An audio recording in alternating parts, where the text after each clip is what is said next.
Selamat siang pemirsa Metro TV Lampung, senang sekali rasanya saya Karisma Kristi kembali menjumpai Anda dalam bedah tajuk Lampung Pos selama 30 menit ke depan nanti pemirsa. Pemirsa, bencana kebakaran yang melanda TPA Bakung beberapa waktu terakhir memicu kekhawatiran serius terhadap keamanan fasilitas tersebut. Bahkan kebakaran ini baru saja dinyatakan padam 100% pada awal pekan ini. Bencana ini menjadi peringatan untuk kita bersama untuk lebih memperketat lagi pengamanan di TPA yang ada di Provinsi Lampung. Kita akan bahas lebih detail lagi pemirsa di bedah tajuk Lampung Pos kali ini dengan mengangkat tema cegah bencana TPA berulang. Bersama saya sudah hadir Kadif Pemberitaan Lampung Pos Mustaan Basran. Namun sebelum itu pemirsa, mari kita saksikan terlebih dahulu video editorial berikut ini.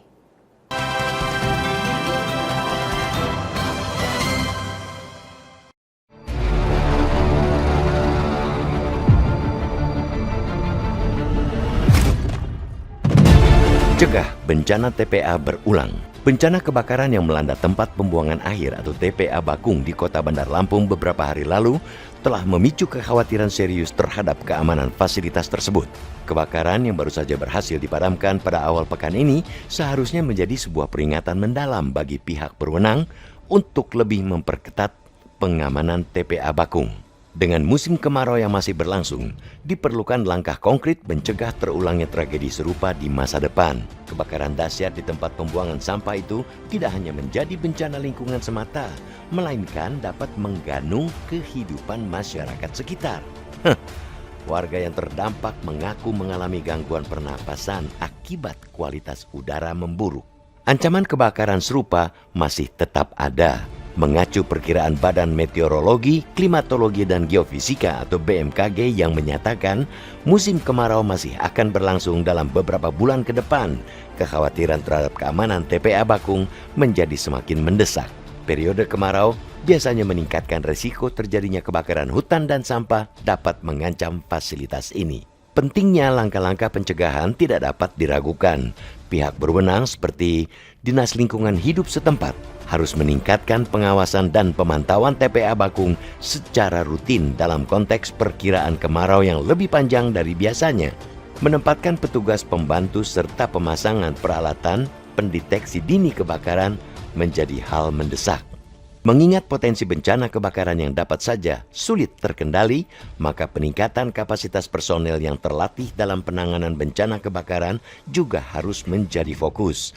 Selain itu, penyuluhan kepada masyarakat tentang cara pembuangan sampah yang aman dan pengurangan penggunaan material mudah terbakar perlu ditingkatkan, khususnya dalam konteks musim kemarau. Namun, langkah paling esensial yang harus dipertimbangkan adalah mencari TPA alternatif yang lebih aman dan tahan terhadap ancaman kebakaran selama musim kemarau. Pemerintah daerah perlu segera mengidentifikasi lokasi yang lebih aman dan sesuai sebagai alternatif TPA. Hal ini tidak hanya akan mengurangi beban TPA Bakung yang sudah overload, tetapi juga akan mengurangi risiko kebakaran yang dapat mengakibatkan dampak lingkungan yang parah dalam periode kemarau yang diperkirakan akan berlangsung lebih lama. Dinas Lingkungan Hidup Provinsi Lampung mencatat sepanjang 2022, Lampung menghasilkan 1,64 juta ton sampah. Jika dikalkulasikan dalam hari, jumlah sampah yang dihasilkan mencapai 4.515 ton. Dari jumlah tersebut, volume sampah yang dapat ditangani hanya sebesar 554.578 ton atau 33,65%. Karena itu, rencana membangun TPA regional di Bumi Rua Jurai sudah menjadi keniscayaan. Keberadaan 3 TPA yang ada saat ini di Bandar Lampung, Metro dan Lampung Tengah sudah tidak lagi memadai. Dalam menghadapi musim kemarau yang panjang dan perkiraan BMKG tentang kondisi cuaca yang lebih kering dan panas, kita tidak boleh mengabaikan ancaman serius terhadap TPA. Kita tidak boleh mengabaikan ancaman serius terhadap TPA Bakung dan TPA-TPA lainnya. Tindakan proaktif perlu diambil untuk mengamankan fasilitas tersebut dan melindungi lingkungan serta kesehatan masyarakat dengan meningkatkan pengawasan, pendidikan masyarakat, dan mencari TPA alternatif yang lebih aman, kita dapat memastikan bahwa TPA Bakung di Kota Bandar Lampung akan tetap berfungsi dengan aman dan berkelanjutan dalam jangka panjang, bahkan dalam kondisi cuaca yang lebih kering dan panas.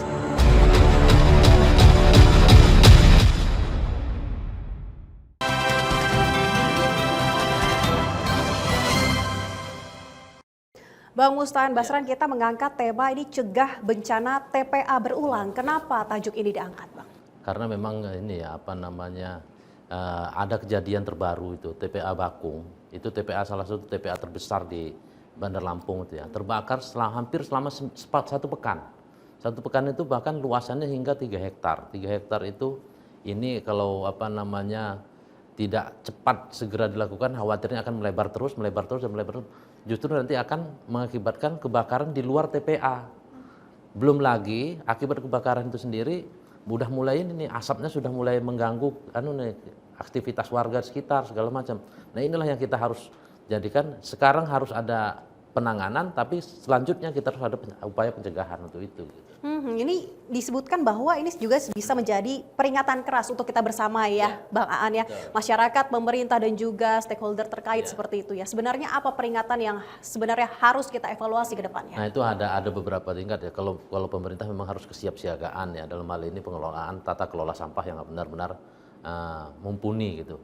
Tetapi memang kemarin itu dari Pemkot sendiri mengklaim bahwa kesalahan ini bukan karena tata pengelolaan sampah yang buruk gitu, tapi memang karena musim. Nah, musim ini karena sekarang ini ada musim kemarau ditambah lagi badai El Nino katanya.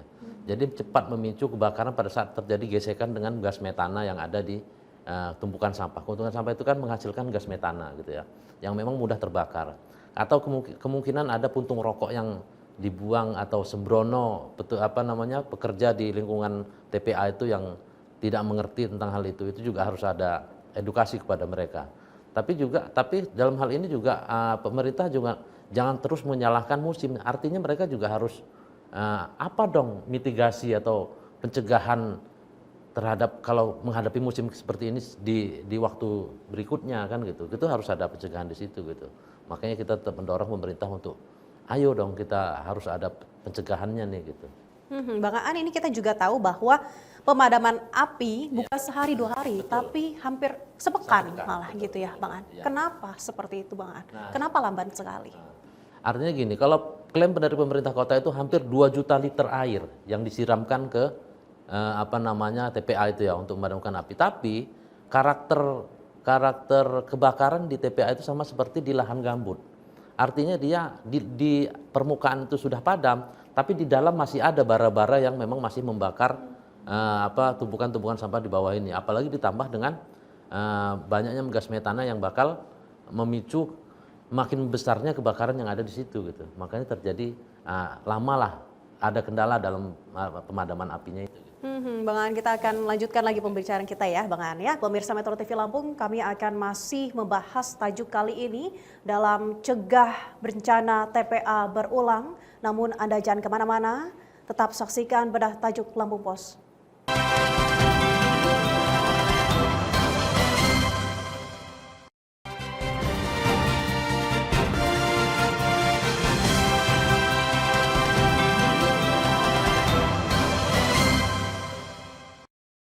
Terima kasih pemirsa, Anda masih menyaksikan bedah tajuk Lampung Pos. Bang Aan, tadi kita juga bahas bahwa ini kita melihat pemadaman yang cukup lamban. Ya, apakah ini juga sebenarnya sudah dimaksimalkan para personel ini untuk memadamkan api, atau apakah fasilitasnya kurang atau seperti apa, Bang? Jadi seperti ini, itulah makanya kemarin terjadi orang banyak menilai bahwa personil di Pemkot itu mungkin kekurangan fasilitas atau kurang personil ya untuk memadamkan api itu. Akhirnya pemerintah provinsi pun menawarkan, ayo kita bisa bantu, teman syaratnya Pemkot harus mengeluarkan ini bahwa kondisi ini tanggap darurat gitu.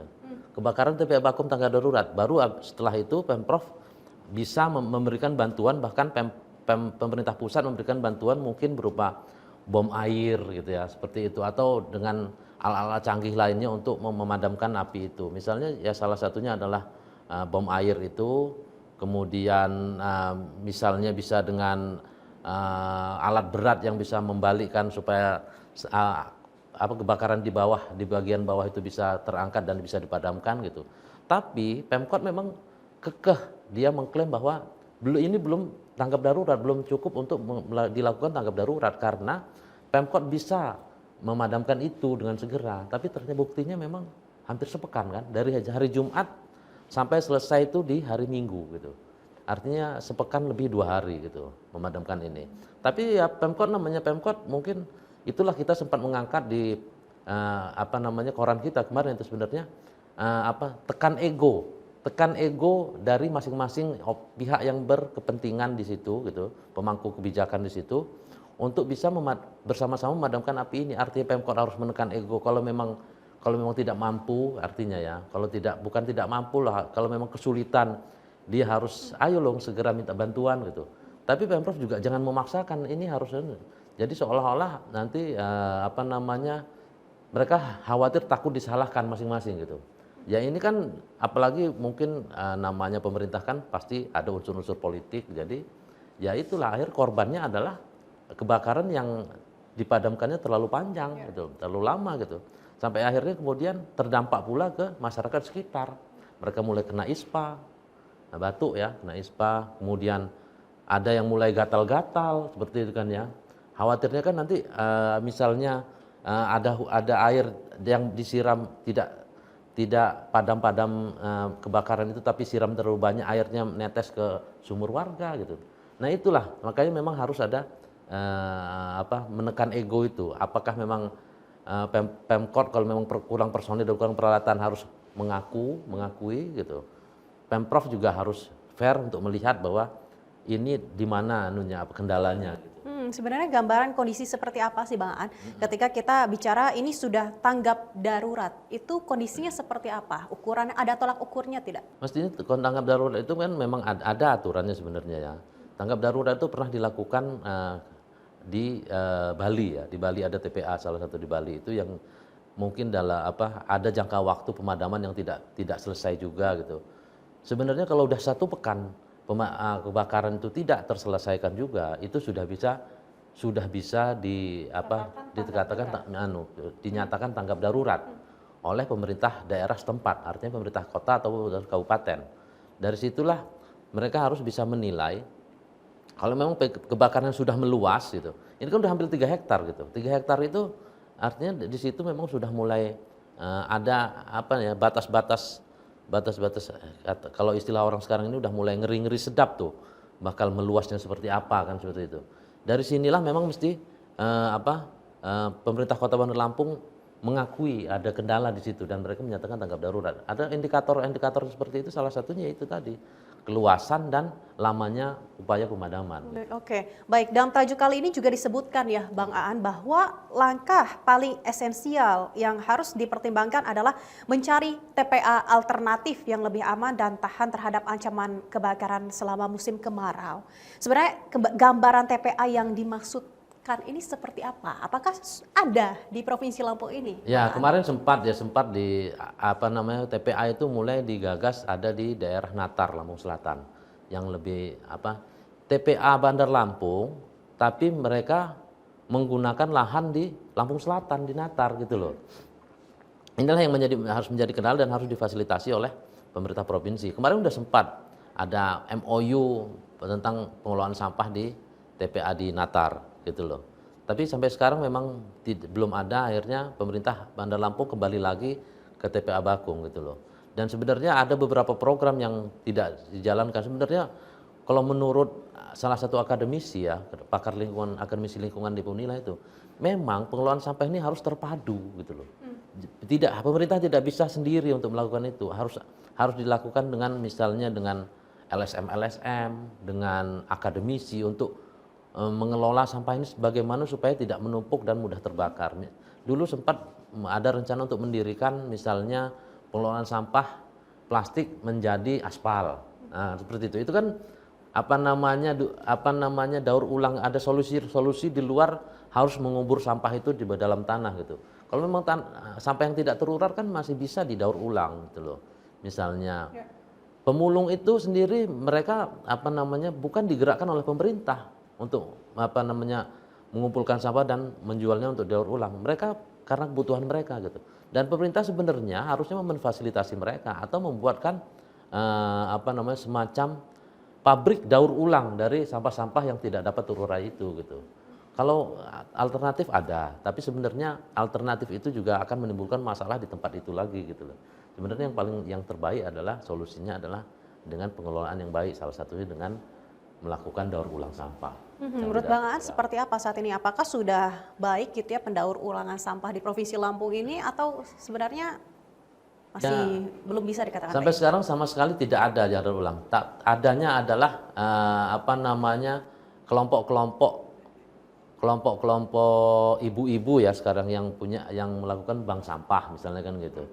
Itu pun tidak bisa menampung sampah yang begitu banyak gitu ya. Itu sangat membantu memang mereka. Jadi sampah-sampah plastik dibuat mereka misalnya mereka menampung sampah dari tetangga-tetangga sekitar. Kemudian mereka sebagai gantinya mereka berikan uang atau berikan bahan pokok kepada yang memberikan sampah ke mereka dia bank sampah itu gitu. Tapi itu hanya seberapa sih yang dapat mereka ambil gitu. Salah satunya adalah bagaimana pengelolaan sampah agar di TPA itu dapat aman dan saat musim hujan tidak lagi ada alasan pemerintah saat kebakaran menyalahkan musim atau saling menyalahkan antar mereka. Gitu. Kita harapkan semoga dengan ada tajuk ini ya Bang Aan kita bersama-sama juga mengevaluasi agar tidak terjadi TPA yang kebakaran terulang di Provinsi Lampung. Terima kasih Bang Aan. Pemirsa Metro TV Lampung, Anda jangan kemana-mana karena sesaat lagi kami akan membahas terkait trending topik yang ada di Lampung Post Group. Tetaplah bersama kami.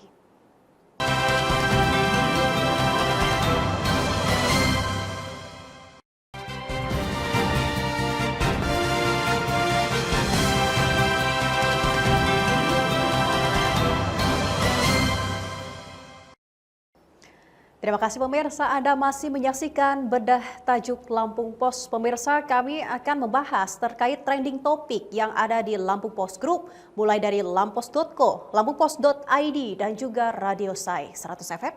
Mari kita mulai di lampos.co terlebih dahulu, pemirsa, 5 trending topik diantaranya. Mantan kasat narkoba Andri Gustami loloskan ratusan kilogram sabu dalam 3 bulan. 6 rumah warga terbakar di Wailunik dengan kerugian mencapai ratusan juta rupiah. Selanjutnya pemirsa, rumah terbakar di Bandar Lampung, belasan burung kicau terpanggang. Residivis pelaku pencurian di Gisting ditangkap polisi. Dan yang terakhir, Gerindra akan jadwalkan pertemuan dengan partai koalisi usai Prabowo Gibran mendaftar ke KPU. Nah, Bang Aan ini juga yang paling trending ya ini. Mantan kasat narkoba. Mantan kasat narkoba ternyata jadi tersangka narkoba. Ya. Kan luar biasa ini. Ternyata dia meloloskan hampir 300 kg ya.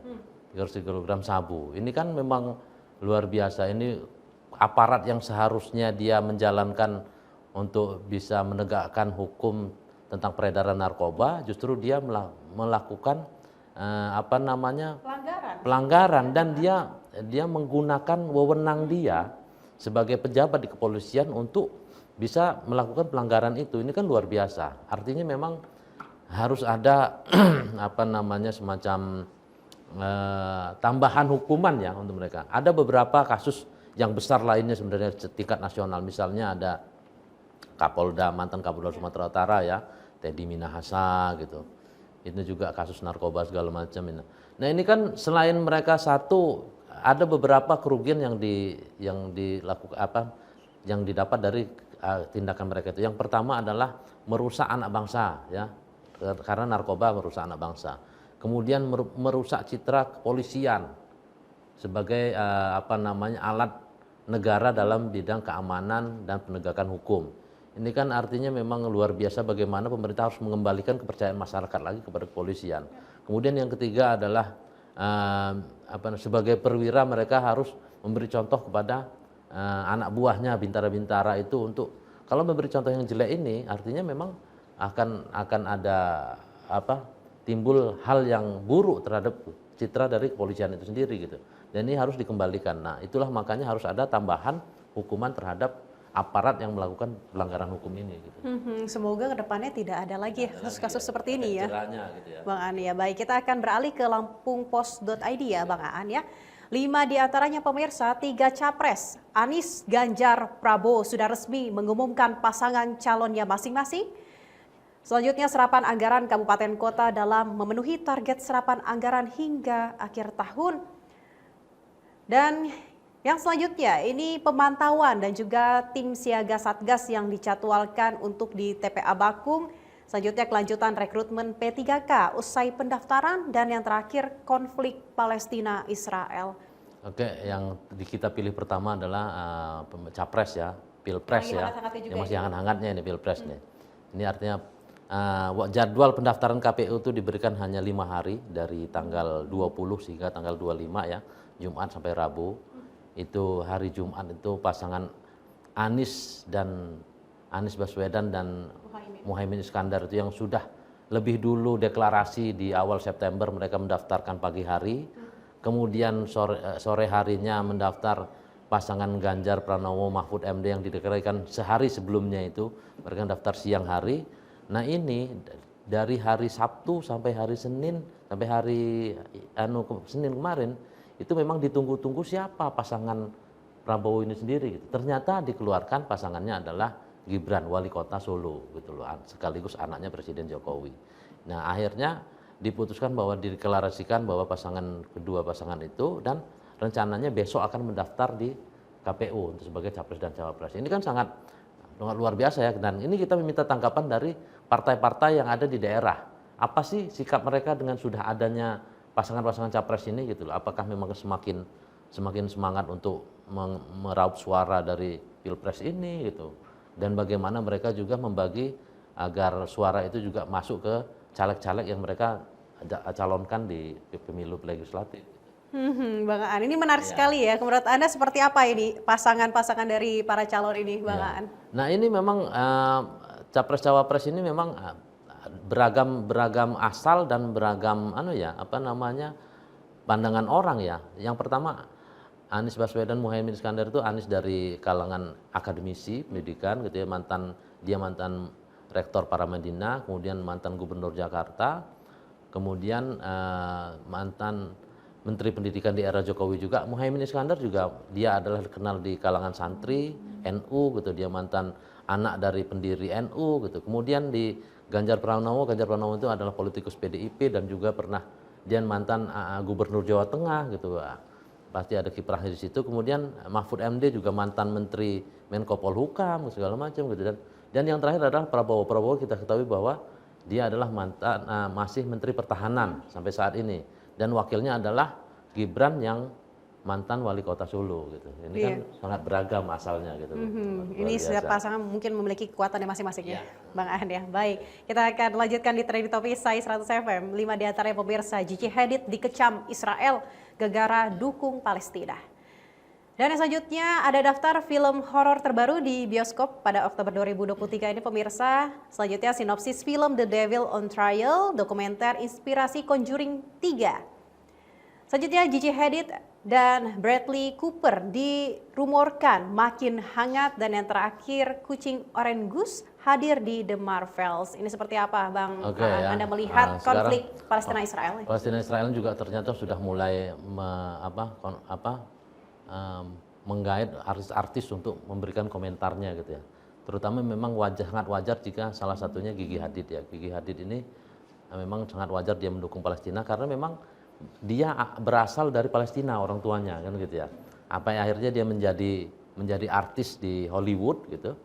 Jadi artis Hollywood, tapi dia ternyata masih mengingat tanah leluhurnya di Palestina. Jadi wajar dia membela Palestina walaupun akhirnya dia mendapat resiko yang akhirnya dikecam oleh kalangan dari Israel sendiri gitu. Walaupun pada dasarnya kalangan di Israel itu juga terbelah dalam dukungan. Ada juga yang mendukung Palestinanya gitu. Ini akhirnya semakin panas ya Israel dan Palestina ini setelah masuk ke dunia artis gitu. Kita harapkan konflik Palestina Israel segera berakhir ya. Baik, terima kasih Bang Aan sudah berdiskusi bersama saya di Bedah Tajuk kali ini. Pemirsa Metro TV Lampung, itu tadi Bedah Tajuk Lampung Pos kali ini. Terima kasih karena Anda telah menyaksikan pemirsa selama 30 menit tadi. Saya Karisma Kristi beserta rekan kerja bertugas pamit undur diri. Salam sehat dan sampai jumpa.